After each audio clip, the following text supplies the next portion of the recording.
আমি কি বলবো?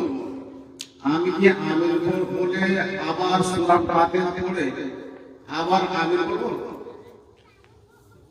ইমাম সাহেব যখন জামাতে দাঁড়িয়েছে, আপনি জামাতে ঢুকছেন, যখন তাকবীর দিয়েছেন আল্লাহু আকবার, সেই সময় ইমাম সাহেব গয়রিল মাগদুবি আলাইহিম ওয়াসসাল্লাম বলে দিয়েছে, সবাই আমিন বলছে, মানে আপনি কি করবেন? স্পষ্ট সহিহ বুখারী 638 নম্বর হাদিস। আল্লাহ নবী বলছেন, ইমামকে যে অবস্থায় পাও সে অবস্থায় শরীক হয়ে যেতে হবে। কথা বুঝতে পারছেন? ইমামকে যদি ওই গয়রিল মাগদুবি আলাইহিম ওয়াসসাল্লাম অতদূর মধ্যে পৌঁছে আমিন বলে, তো আপনাকে আমিন দিয়ে শুরু করতে হবে। কথা বুঝতে পারলেন মনে হয়? ওখানে শুরু করতে হবে। তারপর সূরাতুল ফাতিহা আপনি আবার পড়ে নেন। এখন আপনাকে এবার প্রশ্ন করতে হবে, তাহলে এখানে হুজুর দুবার আমিন হলো না?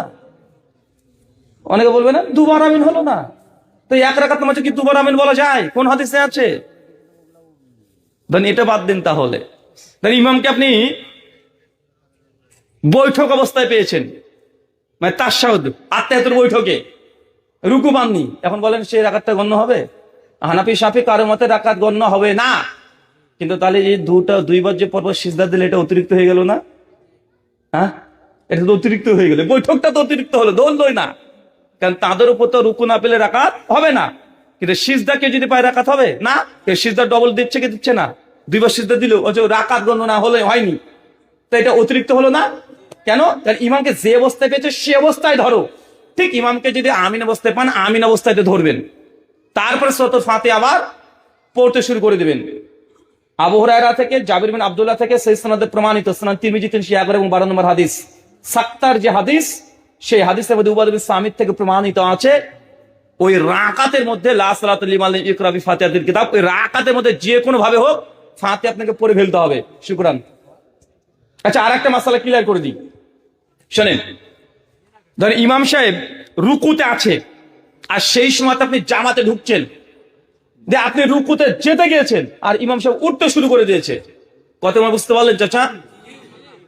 ইমাম সাহেব রুকুতে আছে আর আপনি জামাতে করে শরীক হচ্ছেন প্রথম তাকবীর দিয়ে।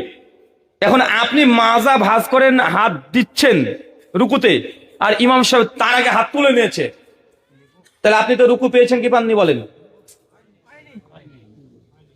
পাননি। এই রুকু হয়নি কেন? ইমাম সাহেব যদি তার এই হাঁটু থেকে উঠে পড়ে, রুকু শেষ। কথা বুঝতে পারলেন?